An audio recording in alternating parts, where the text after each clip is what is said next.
U.S. President Donald Trump is changing the tariff rates on some aluminum, steel, and copper imports. In what appears to be a bit of a pivot, some products are seeing their penalties drop. So joining us for a closer look at the changes, what this means, is Mark Warner.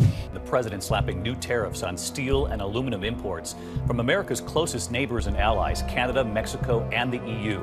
The Dow falling 250 points, but prices could soon be going up. Imagine a world where a sudden shift in global trade routes leaves the world's largest superpower facing a massive industrial crisis. This is the high-stakes reality unfolding right now in the global metals market, where a massive economic earthquake is reshaping the balance of industrial power. In a striking and completely unexpected turn of events, Canada, traditionally the most reliable, secure, and dominant supplier of aluminum to the United States, has begun rapidly redirecting billions of dollars worth of its premium, low-carbon aluminum across the Atlantic Ocean straight into Europe. This sudden and calculated pivot has sent massive shockwaves through Washington, triggering a full-blown panic among American automakers, defense contractors, and industrial manufacturing giants who suddenly find themselves starved of an irreplaceable resource. The political corridors of Washington are scrambling for answers as they watch their closest neighbor and historical ally quietly rewrite the rules of continental trade. To truly understand why this shift has caused such an immediate and profound panic in the United States,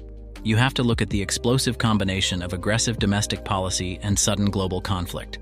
The chain reaction originally began when the Trump administration took a hardline protectionist stance, slapping a massive 50% tariff on Canadian aluminum imports in an attempt to flex American economic muscle. The move was politically intended to protect domestic aluminum producers and revitalize old American smelting plants, but it fundamentally miscalculated the basic economics of the global commodities market. Because Canada produces some of the cleanest, highest quality primary aluminum on Earth using advanced hydro-powered smelters, its metal has always been highly coveted on the global stage. Instead of absorbing the massive 50% tax penalty just to sell to a hostile United States market, Canadian producers like Rio Tinto Alcan and Alcoa Canada began aggressively looking for more profitable, welcoming alternatives across the globe. They found that alternative almost immediately in Europe, a continent that had been suddenly plunged into an unprecedented industrial aluminum crisis of its own. Following the dramatic outbreak of the war in Iran, which instantly knocked out 2/3 of the Middle East's massive smelting capacity and effectively choked off critical shipping lanes through the Strait of Hormuz,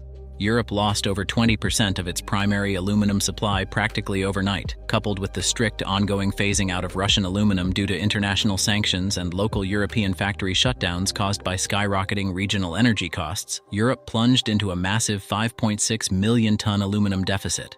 This desperate, widespread shortage caused European duty-paid premiums to skyrocket by over 73%, reaching historic highs of $621 per metric ton. Suddenly, European manufacturers were willing to pay absolute top dollar and absorb massive shipping costs just to secure stable, reliable supply chains. This perfect storm made the European Union an incredibly lucrative and attractive option for Canadian aluminum exporters looking to escape Washington's heavy tariffs. The resulting shift in transatlantic trade routes has been nothing short of staggering for global economists. Historically, Canada shipped nearly all of its excess unwrought aluminum directly south across the border to fuel the American industrial machine. But following the sudden tariff shock and the outbreak of the Middle Eastern conflict, Canadian exports to the United States plunged by over 30%, wiping out billions of dollars in vital American raw material supply in a matter of months.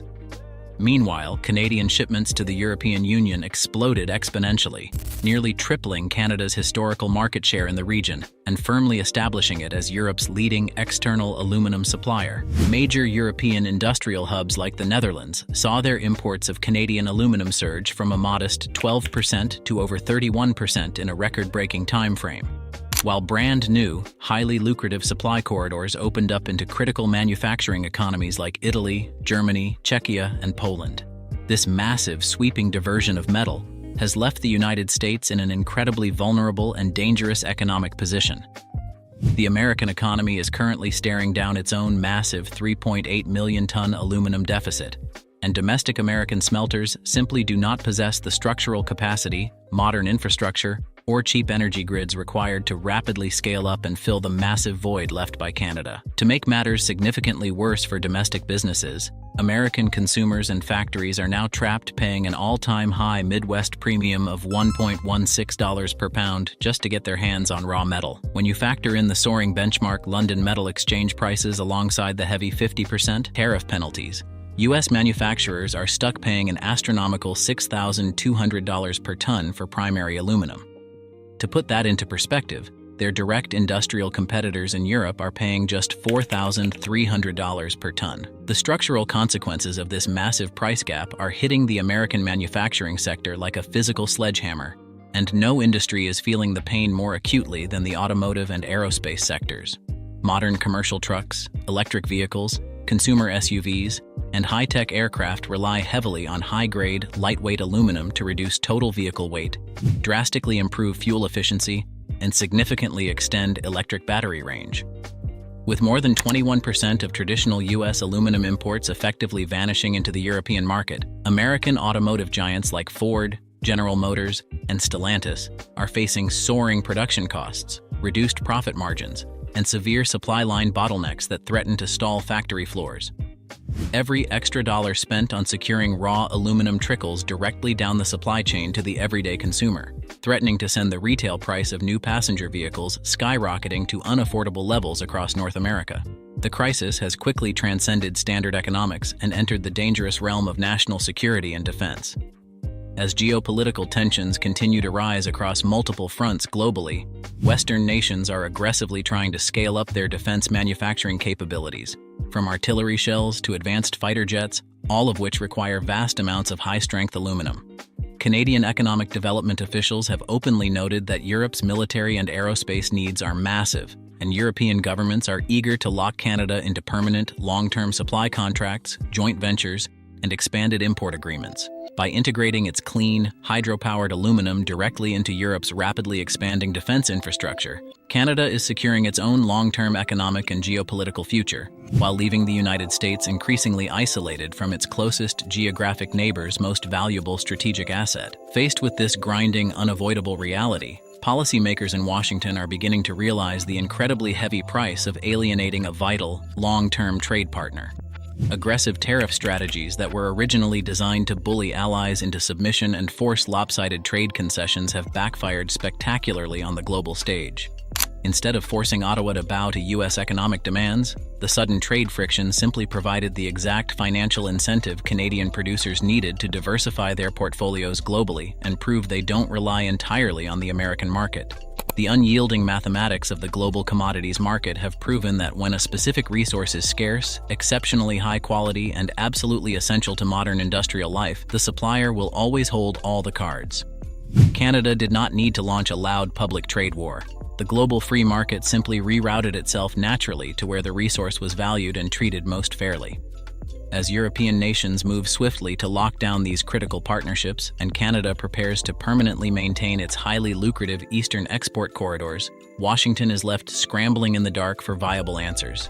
The United States administration must now face a brutal, immediate dilemma that could define the future of its industrial base. They can choose to stubbornly maintain their steep protectionist tariffs and watch their domestic manufacturing edge completely erode under the weight of astronomical raw material costs, or they can swallow their political pride and completely walk back their aggressive trade policies to coax Canadian aluminum back south. What comes next in this continental drama will entirely depend on whether Washington can finally recognize that in a deeply interconnected, volatile world, an economic superpower is only as strong as the security and respect of its supply chains. If you found this deep dive into the hidden economic warfare, shifting global metals markets, and the quiet power of resource diplomacy fascinating, make sure to hit that like button and share your thoughts in the comments section below. Can the United States manufacturing sector actually survive without easy, cheap access to Canadian aluminum? Or will Washington be forced to drop its tariffs immediately to save the American auto industry from collapse? Don't forget to subscribe to the channel and smash the notification bell so you never miss our next breakdown of the invisible forces reshaping global wealth, resources, and power. Thank you so much for watching today, and we will see you in the very next video.